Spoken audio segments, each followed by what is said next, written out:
Thanks very much, Colleen, and colleagues in digital health. It's really wonderful to get together with you all this evening, and especially welcome to the inaugural award recipients, and my very warm congratulations to you all.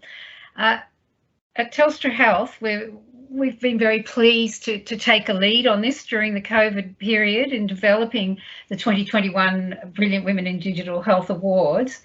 As you know, the purpose of the awards is to recognise and celebrate the outstanding achievements of women in digital health, while raising awareness about the opportunities in this innovative and growing sector, inspiring others to follow the lead you have given, so that on the one hand, we're recognising that women need to be encouraged and promoted in this sector.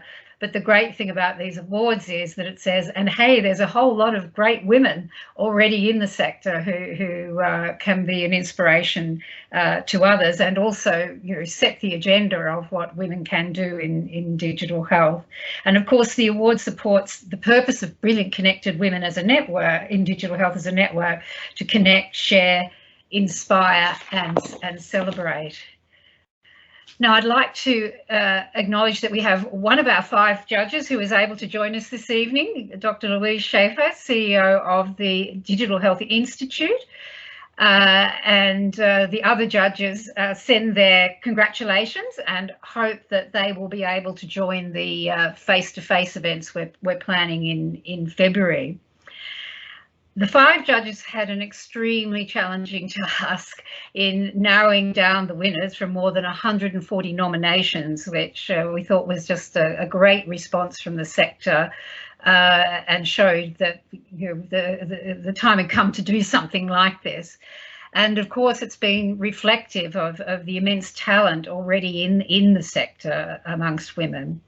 And so I want to thank all the judges and welcome Louise, and also congratulate you, Louise, and the Institute on launching this week a 6-month national leadership program for women in digital health.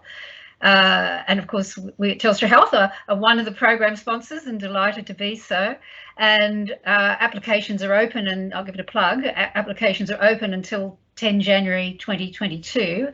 And I'm sure there are many on this call that this will be of interest to. Louise, did you just want to say a few words at this point? I saw you were here with us. Yeah, thanks, Mary. Yeah. I'm so thrilled that you asked me to be involved in this process. I knew, obviously, that there is a lot of amazing people and incredible women working in this space. To have the opportunity to select 25 out of almost 150 odd applicants was a really tough job, and hopefully look forward to being involved in future years. I just wanted to say thank you for actually coming up with this initiative, Mary, and everything that you've done to support it. And I really look forward to working alongside you and all of the 25 brilliant women as well over the coming 12 months. Oh, thank you. And likewise, I'm sure we all want to support you with the Institute's initiative as well. So it's great to see this momentum in our sector. As I indicated, in recognition of all this year's winners, we're hoping, Omicron permitting, etc., that we're able to host in-person events which we'll have in both Sydney and Melbourne to maximise the opportunity for people to attend on the 17th of February. It'll be live streamed across the country, and it'll involve a panel discussion hosted by ABC medical reporter Sophie Scott, who has been involved with us in launching the Brilliant Connected Women in Digital Health network from the outset. So it's great to have Sophie. I'm not sure whether Sophie's been able to join us this evening. Laura, has she? But she certainly, I'm not sure. Yeah. But Sophie will certainly be joining us for the face-to-face in opportunities in February. And the focus of the panel discussion, rather than just networking, which is a very important part of it, will be to look at the findings of the Understanding Gender Diversity in Digital Health survey, quite a mouthful, which we launched in collaboration with the Digital Health Institute, the Digital Health CRC and the CSIRO's Australian eHealth Research Centre. This, we understand, is the first of its kind survey, and it's still open to complete by the end of this week, Friday the 3rd of December. So if you haven't responded and seen it, we'd encourage you to look, and there's still time for you to share your perspectives and experiences, and we will share the link. And again, we see this with our colleagues in the other organisations who are supporting us with this, that this is another way to really look at how we promote and encourage women in digital health. I feel very humble when I see the depth and breadth of women's talent in our sector, and particularly as represented by our award recipients. And we're very pleased with how these awards have been embraced across our sector.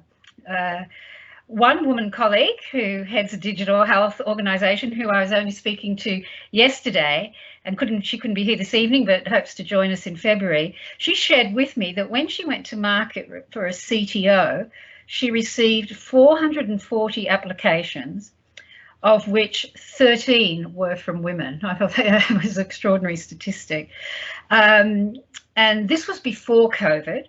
So it's my hope that with the war in talent, and particularly in the tech sector, that we're experiencing globally as we emerge from COVID, combined with initiatives such as Brilliant Women Awards and also the Institute's course and getting some momentum around this, that combination will mean that we'll see dramatic changes in those kind of statistics in the future and in the near future too. So there's a very practical and altruistic purpose for us all to be here together and to meet and to celebrate and expand our knowledge and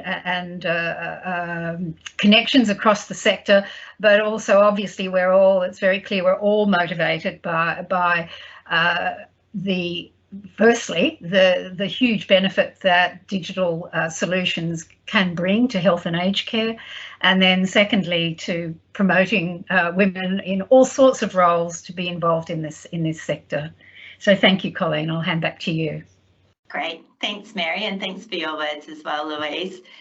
So now we'll move on to the Q&A discussion, and again, just with so many outstanding winners on the call, and with half an hour in terms of this first lot of question times, I will direct the questions at some of you specifically, but very much again welcome responses from any of the award recipients, and a reminder that the chat is also available to offer any comments or questions too.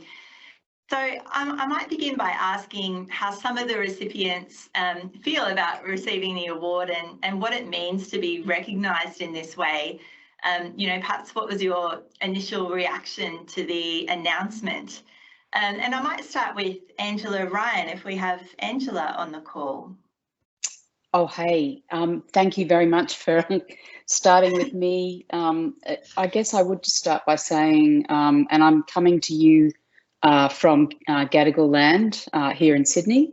It is a tremendous honour to have received this award, and I would like to thank the sponsors, particularly Telstra Health, for championing this.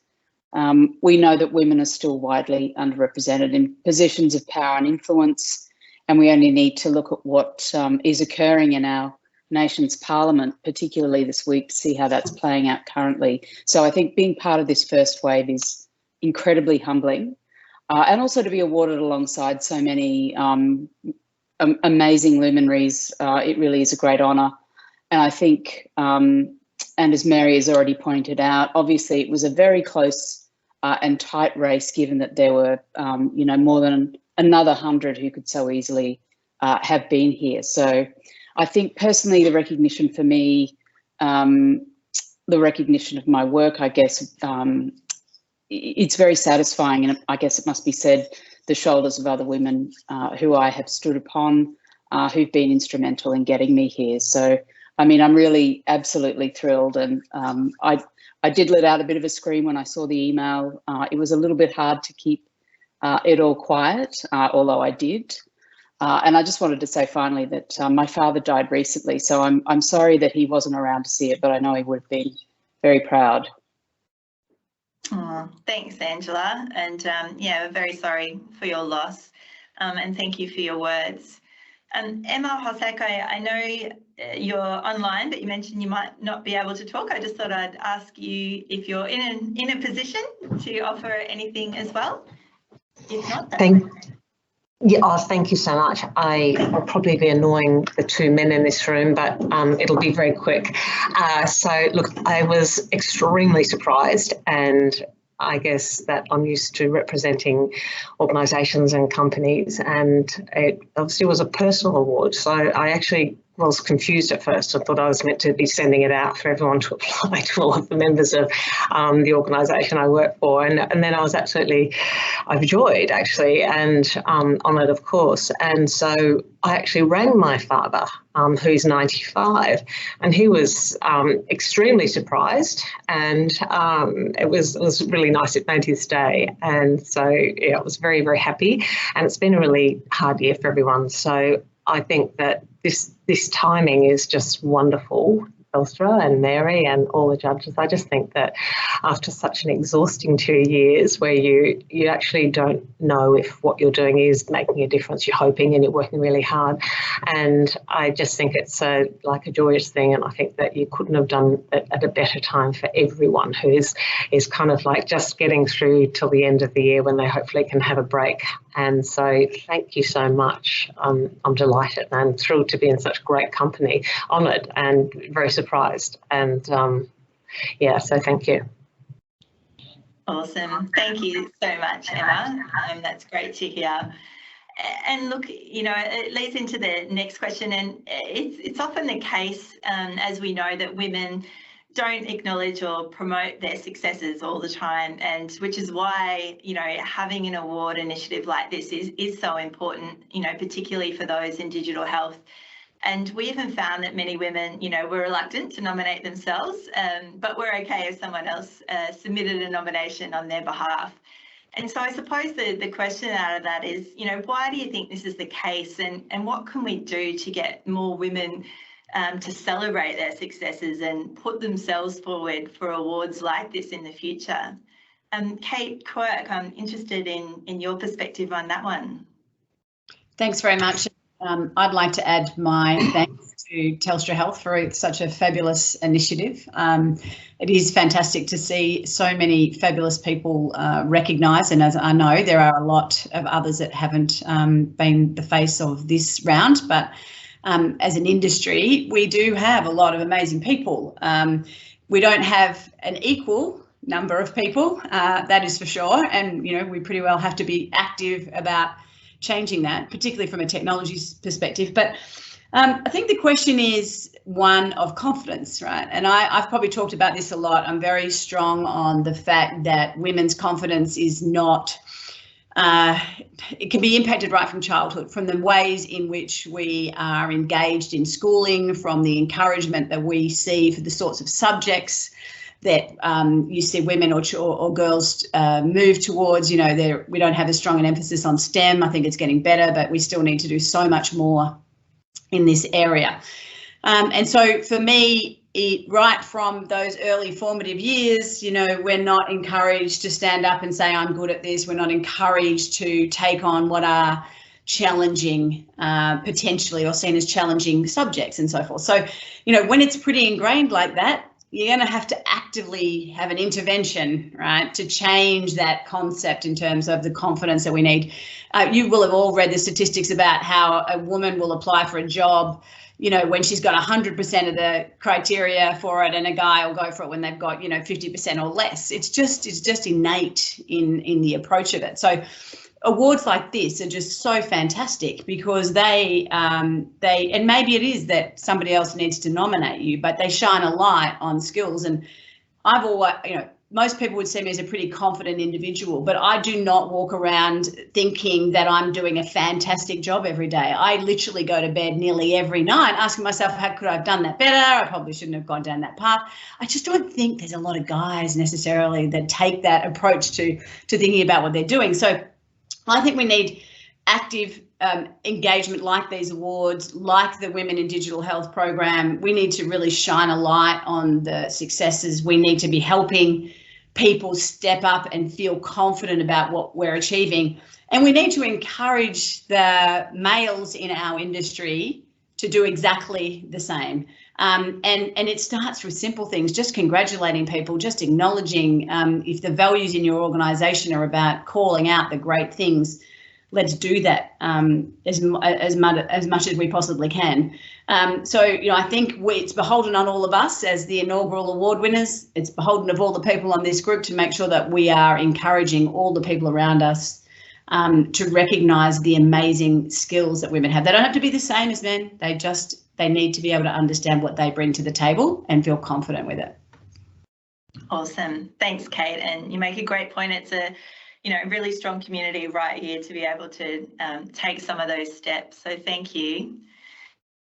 There's a very, I guess, distinct theme throughout many of the profiles about the potential of digital health in creating more accessible healthcare for people across all communities, as we know. We're getting there, but there's still a long way to go. What's your advice to anyone working in digital health to keep this long-term goal front of mind when they are going through the day-to-day kind of grind? So I'm interested to hear from Gillian Mason and Associate Professor Sarah Everett. I know, you know, this is something close to your areas of work, so keen on your perspectives on this one, please.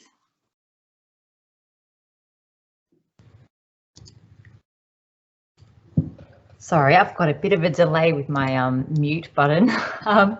Look, I'm so thrilled to have been awarded for my work, to be honest, as opposed to being awarded for getting through the day as someone with disabilities and health conditions.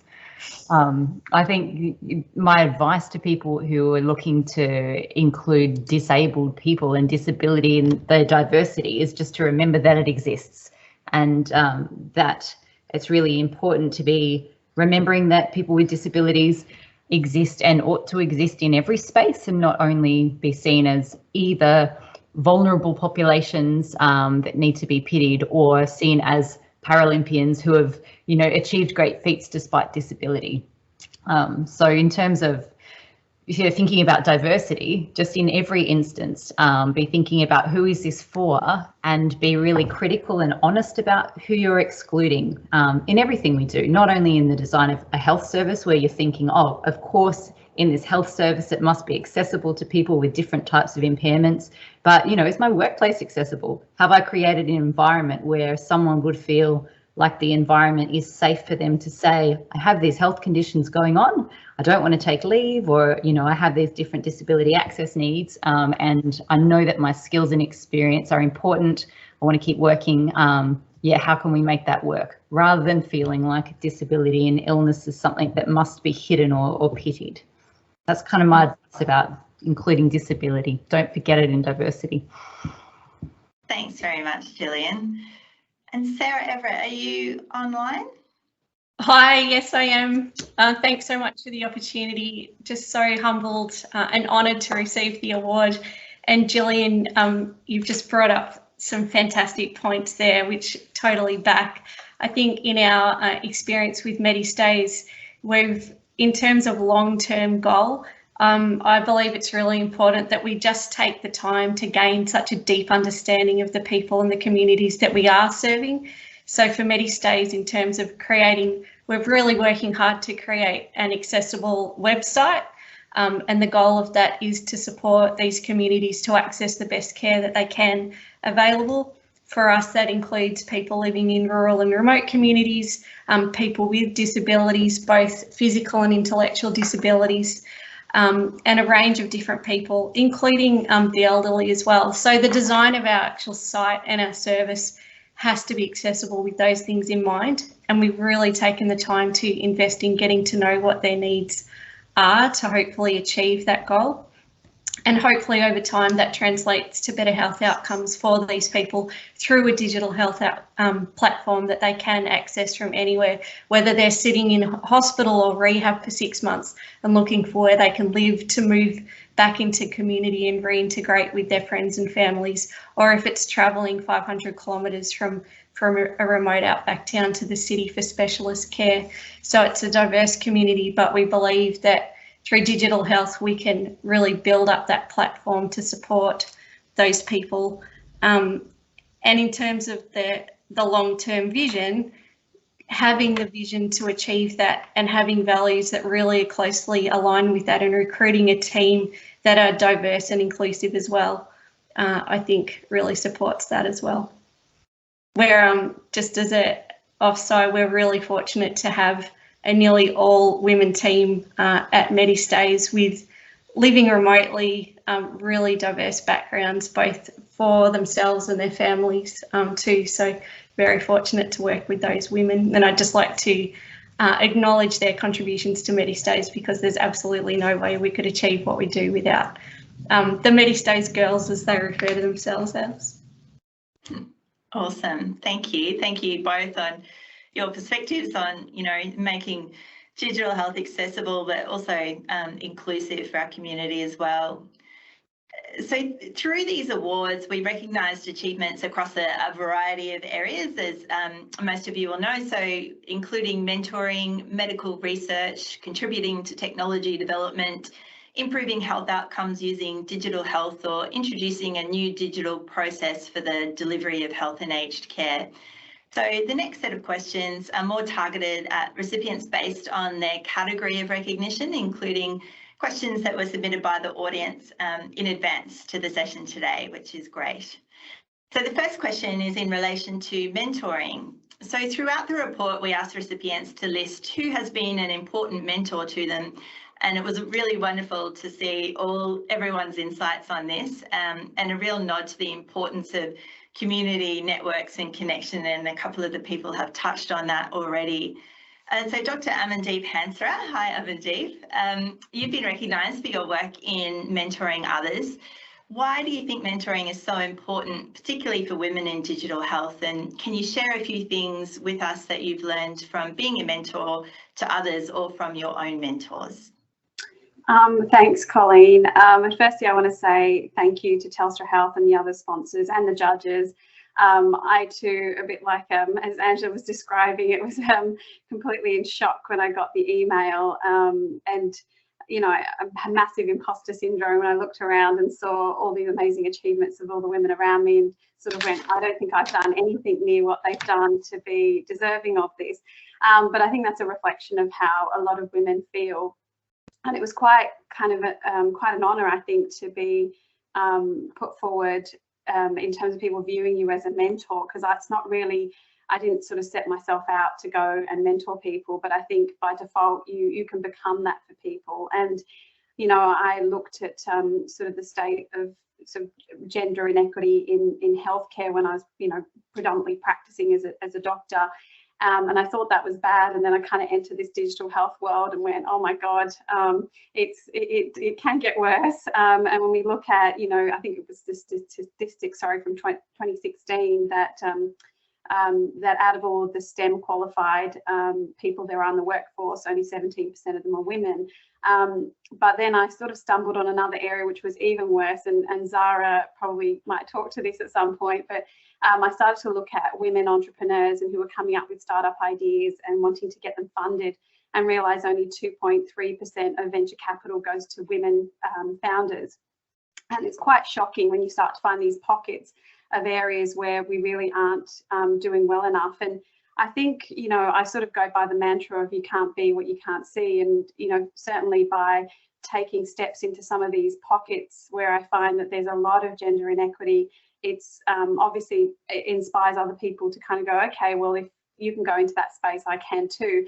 And so really I've just kind of, I think, led by example and not been afraid to step into really uncomfortable situations and, kind of prove ourselves with the work that we do, the passion that we have, and the outcomes that we're trying to achieve. And then it doesn't matter who we are, what background we come from, we're all aligned in those same values. So I think it's incredibly important for the generations coming behind us to be able to see women get together like this. This is an incredible meeting. I don't think I've been to a digital health meeting with so many women all here together. And and I just want to say, it's such an incredible opportunity to be part of this group, and a huge kudos to Telstra Health for kind of leading the way in that space, that's very close to my heart, a place where I sort of cut my teeth on digital health. So it's kind of fitting that it comes back full circle. But yeah, thank you again. And just look forward to get to know everybody else in the group as well. Excellent. Thanks, Amandeep. And hopefully, everyone in this group can be, start to be that example of, you can't be what you can't see. And hopefully we can make some steps in that direction. So the next question is in relation to medical research. So it's been submitted in advance by one of our audience members as well. And the question is, what made you decide that digital health was the sector you wanted to work, especially when your research could have focused on many other areas and fields of work? And I'm interested in Associate Professor Farah Maghrabi's input or feedback on that question.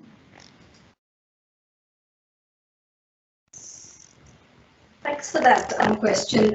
Look, this award actually comes at a really kind of special time because I came into digital health as a PhD candidate, literally, and I've just been promoted to full professor. So it's kind of the icing on the cake for me. And the irony is that a recurring sort of theme for me has been that I was never treated differently for being a girl. I grew up alongside three boys, and the expectations of me were no different. So I think that's kind of quite interesting because it's also the expectations we put on ourselves and we put on others, and we kind of don't see people for their skills and what they bring. We sort of see the shell on the outside.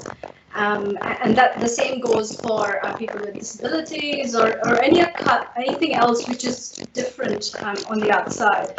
And to kind of, basically touch on what people have sort of already commented on. The people most excited were probably my parents by the award, wanting to kind of tell everybody about it. But as far as, how I kind of came to this, it was basically, I was 20 years old, I was trying to find a topic to do a PhD, and I had a bunch of options that were available to me. And what kind of led me to digital health was that it kind of touched people. It was the area, so I had a degree in engineering and I was kind of, interested in the technical side, but I thought, well, where are the people here?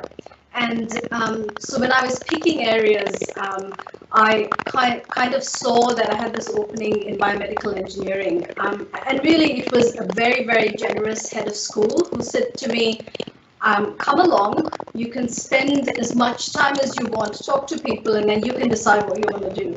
You don't have to commit to anything.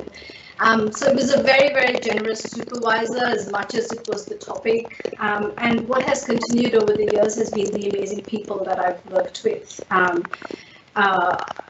And it still is a recurring theme, like you kind of end up doing projects and work with the people that you enjoy. And that is so much true of the informatics community in Australia, but very much around the world as well. It's like this one big family where people genuinely care for each other and the connections are the human connections.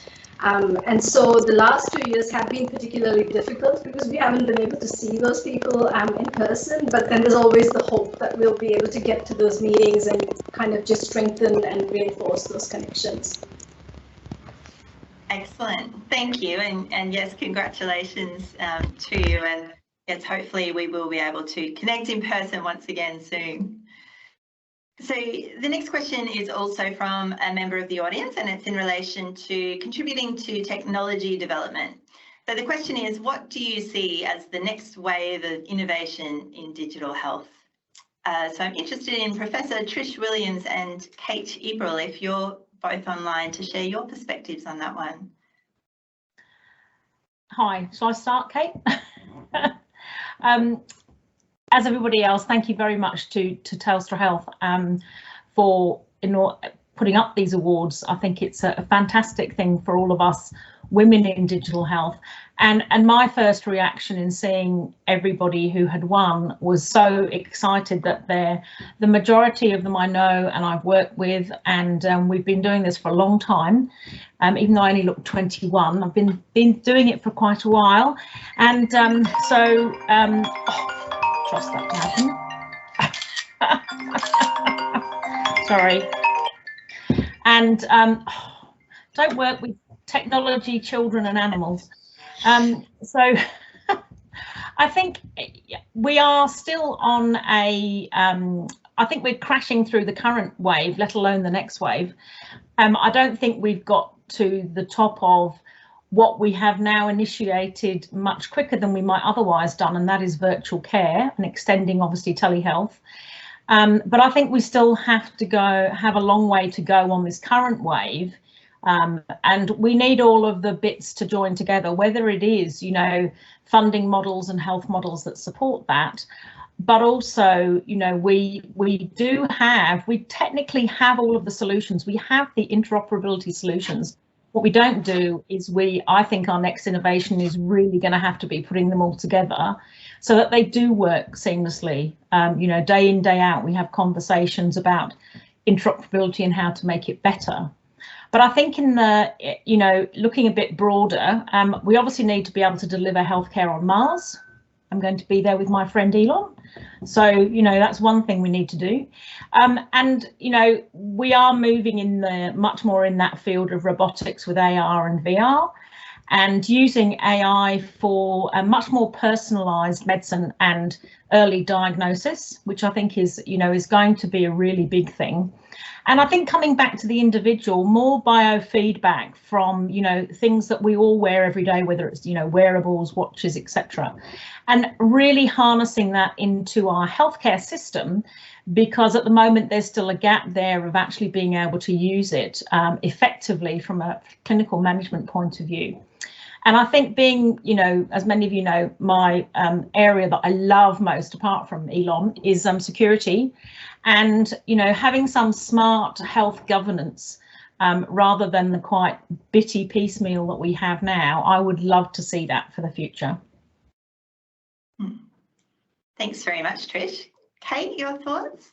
Yeah, absolutely. And thank you also to Telstra Health this award. I also was blown away when I received the email. I rang my mum.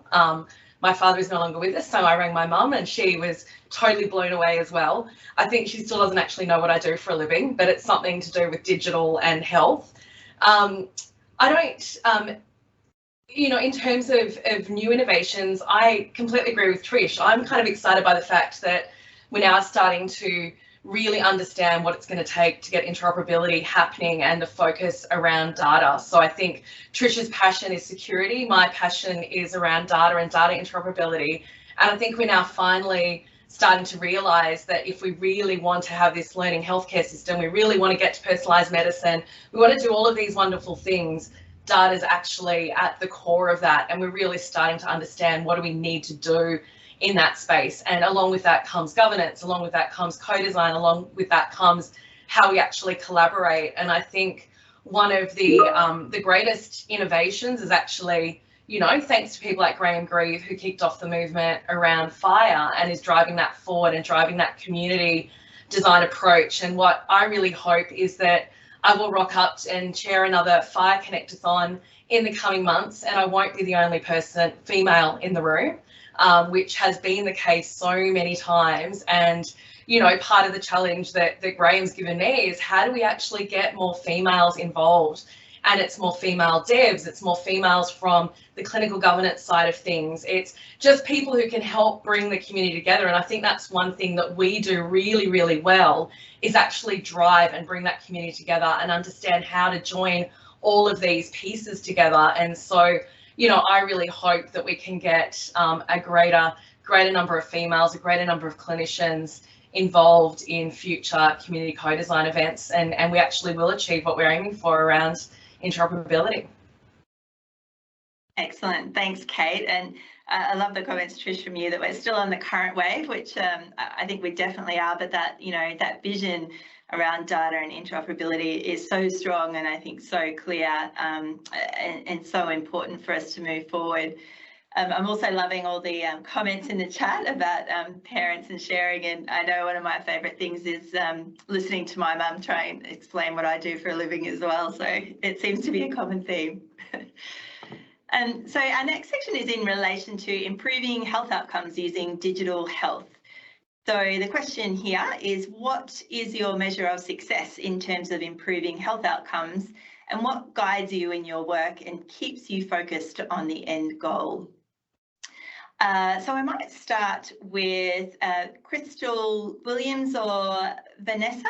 Are you online from the First Nations Dermatology Service? Hi, g'day. Thank you for the invitation, also for the award.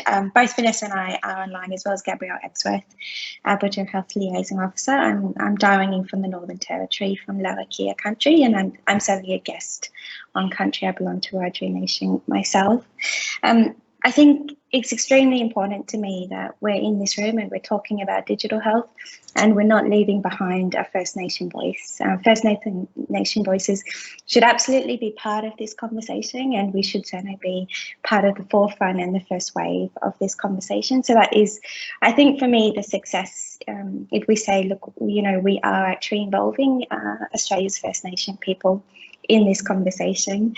I think in terms of my service as an Aboriginal doctor and a dermatologist, engagement has been probably one of the hardest things to kind of measure in a quantitative way, but is a very personal measure for success for myself in evaluating our service. And we have phenomenal engagement from the patients who have engaged with our service, and also being flexible in our capacity to adapt. I was supposed to be in Katherine next week doing a clinic.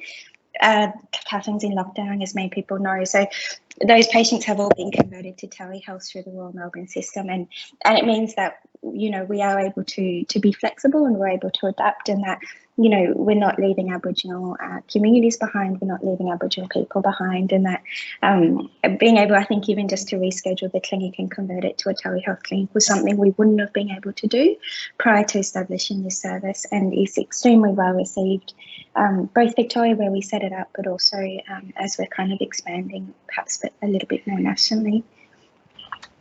Excellent. Yeah. I'd like to back that up to say that I think, you know, the measure of health for us is engagement with the service. We know that First Nations patients have trouble fronting up to traditional hospitals, some of them do, and to traditional healthcare services. So this has been an opportunity to look at things in a slightly different way. And I think I'd like to also thank, you know, everyone for Telstra for our award. It's really meant a lot to us, and you see we're a team, so like many women, we like collaboration, and it has been the strength of many people together that's brought this to fruition. And we actually work at a hospital that's got very strong female leadership, which is fantastic. So excellent. Thank you so much, Vanessa and Crystal, for your perspectives there. So our last question in this section of the today's event is in relation to introducing a new digital process for the delivery of health and aged care. So this is the last question before we break off into our smaller groups, and it was also submitted by one of our audience members, and I think it's a great question. So here we go. How do you manage frustration when you face barriers to change from legacy processes or resistance to change from those who can make a difference but won't? And very relevant to those recognised for introducing a new digital process. So I might direct this question to Zara. Lord, if I can start, and Kath Feely following that. Yeah, sure. Thank you, Colleen, and to the entire Telstra Health team for this opportunity. It's really awesome to be recognised among such a brilliant group of really inspiring women. I'm in complete awe of you all, and I can't wait to meet you all in person in February. The future of women in digital health is really exciting with such brilliant role models. So thank you for this opportunity. First up, when I meet resistance, I usually have to take a deep breath. To me, if there's resistance, though, it's best thought of as a red flag, but a really useful one. It's a signal that something's going wrong. A great analogy that I read once was that resistance in an organisation is like generalized pain in your body. You know that something isn't right, but you're not exactly sure what that is. When this happens, you know you can't treat it without proper diagnosis. If there's resistance to change or uptake of our product or service, it's time to listen carefully to find out what their real problem is. What isn't needed is a long spiel about our solution, but careful and detailed questioning of the difficulties that the customer's having. So get people to talk about their concerns, what it means to them, and how to make a solution happen. We've got to listen, ask questions, ask more questions, and just basically keep asking questions. and then in response use the language that they're using. More often than not, it's that change is threatening in some way to the people doing that job or to the social constructs and relationships that they've built around that job. It's some sort of fear, and overcoming that is easier when you get people involved in the change. So inviting them to participate in making that happen, respecting their skill and experience, asking them for input to gain a practical understanding of their specific workforce issues, and helping them to shape the solution so it showcases them as an agent for positive change, and ensuring that they look good in the process. In the context of UPage, if we come across workforce managers that are resistant to change, we have to come back to the fact that they're booked in a call to begin with. So they have a problem that needs solving. We just need to find where the pain is the worst and apply our solution to that specific element.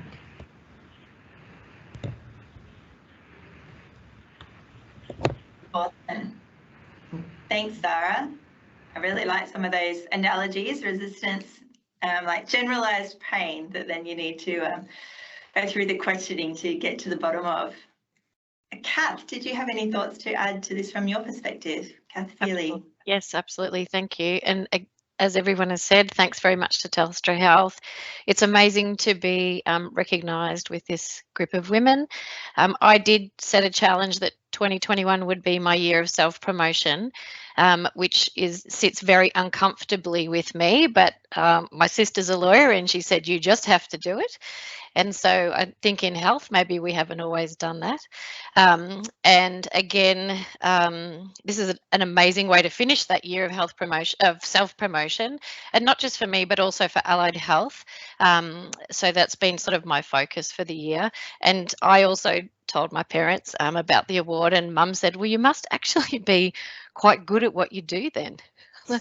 Yeah, thanks, Mum. Exactly. Now thinking about, I actually quite love the challenge when you've got a group and you start to think about how am I going to bring them on the journey to see the excitement. I love building enthusiasm within groups. I think some of the key things from what we've seen is, and sort of touched on, but being clinician led is really important. Having that communication, but one of the new drivers, and we're looking at some virtual care work at the moment, is the voice of the consumer. So the patients, the people, the citizens are telling us, this is what we want to see. We don't want to continue with you faxing my information through. We want to see you actually catching up to the real world in health. And I think that's a really great driver. If we can see the benefits and the consumers are telling us this is what we want, then I think that it'd be very difficult for a clinician. We're all coming from that care space. If we've got people telling us this is what we want, I think that helps us move on that journey. Excellent. Thanks so much, Kath, and congratulations, yes, on finishing your year of self-promotion with a bang on this award.